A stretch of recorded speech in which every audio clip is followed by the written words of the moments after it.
প্রিয় দর্শক আসসালামু আলাইকুম। আমি এখন আছি চরমনাই জামিয়া রশিদে হাসানাবাদ নতুন ভবনের 6 তলার ছাদের উপরে। আমি এখানকার স্থানীয় সাইট কন্ডাক্টর মোহাম্মদ সিদ্দিকুর রহমান ভাইয়ের কাছ থেকে কিছু তথ্য নেব রোজা সম্বন্ধে।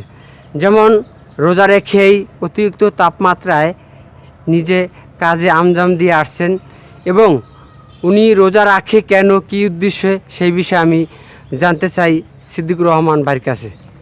আসলে মনে করেন এই রোজা রাখা এই রৌদ্রের ভিতরে কাজ করতে অনেক কষ্ট। তারপরে মনে করেন আমরা রোজা থাকি আল্লাহর নৈকট্য লাভের আশায়। আল্লাহ পাক বলছে যে রোজাদার ব্যক্তিকে আল্লাহ কিয়ামতের দিন নিজেই তার পুরস্কার নিজেই দেবে। এই আশায় আমরা রোজা রাখি এবং কাজ করি। আচ্ছা, আজকে 16 রোজা চলতেছে।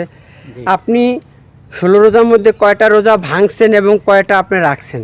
আমি ইনশাল্লাহ একটা রোজাও ভাঙ্গি নাই, আমি সবটা রোজাই রাখছি, 16টাই রেখেছি।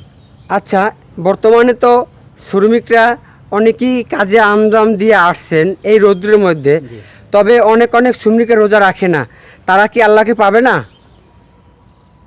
এটা তারা তো মনে হয় যে পাইবে কিনা তারাই ভালো জানে। তবে আপনার উদ্দেশ্য কি রোজা রাখার?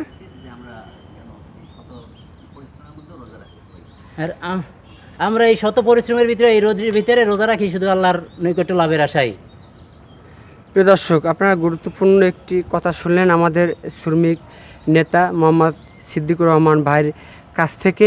এই রোজা দিনে অতি তাপমাত্রার মধ্যে কাজে আঞ্জাম দিয়ে থাকার পরও সে একমাত্র আল্লাহ পাকে রাজি খুশি করার জন্যই রোজা রেখে কাজ করতেছেন। এমটিসি মিডিয়ার সাথে থাকার জন্য ধন্যবাদ। চরমনাই নিউজ পেতে সাথে থাকুন।